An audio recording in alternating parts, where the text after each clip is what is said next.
Welcome to the Apheresis Pro video blog. Recently, I attended a presentation on therapeutic plasma exchange for neurologic diseases presented by a very reputable neurologist at an advanced therapeutic apheresis conference. As you probably know, several clinical trials have shown that therapeutic plasma exchange and intravenous immunoglobulin, or IVIG, are equally effective in the treatment of Guillain-Barré syndrome, Myasthenia Gravis, and chronic inflammatory demyelinating polyneuropathy. Currently, most neurologists use IVIG rather than plasmapheresis in the treatment of these diseases. There are a number of reasons for that choice, and the presentation I attended revealed probably the most likely reason. The talk involved mainly Myasthenia Gravis. On one of the slides, the presenter showed a graph demonstrating the speed of action and time course of different treatments for Myasthenia Gravis. This peak indicates the speed of action of both plasmapheresis and IVIG, suggesting that both have an immediate effect. This, of course, is incorrect. It has been demonstrated that after infusion of IVIG, there is an initial elevation of autoantibodies in a variety of autoimmune conditions before the antibodies slowly start to go down. On the other hand, plasma exchange has an immediate lowering effect on autoantibodies. It is not unusual to observe a resolution of ptosis during the first plasmapheresis treatment in patients with Myasthenia Gravis. This, of course, can never happen after IVIG infusion. So why is this important? Patients with Myasthenia Gravis who present with increasing weakness may rapidly deteriorate and go into respiratory arrest.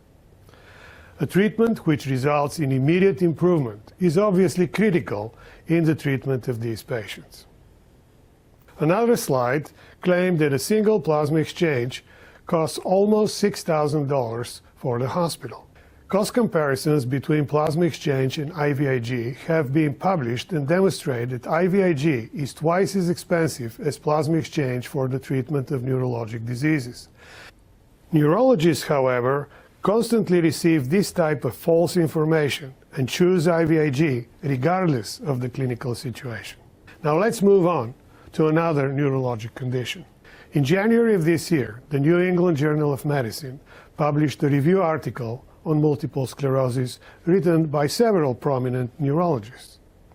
The review is very thorough and informative until you get to the therapy section. The authors discuss 15 medications that are currently approved by the FDA without even mentioning the fact that these medications can have serious side effects, including infusion reactions, infections, and malignancies.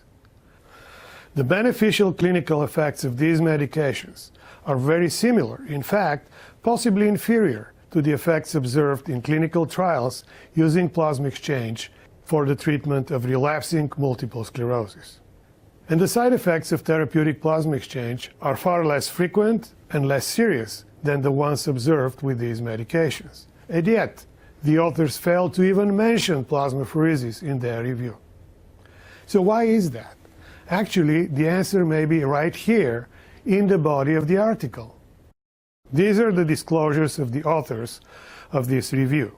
It turns out that all of them are financial benefactors of the companies that make the drugs mentioned in the article.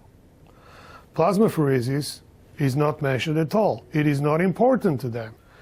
So the question is whether blatantly disseminating inaccurate information to neurologists and other medical professionals is in the best interest of patients with certain neurologic conditions. I will let you decide. Until next time, I'm Dr. Kiprov.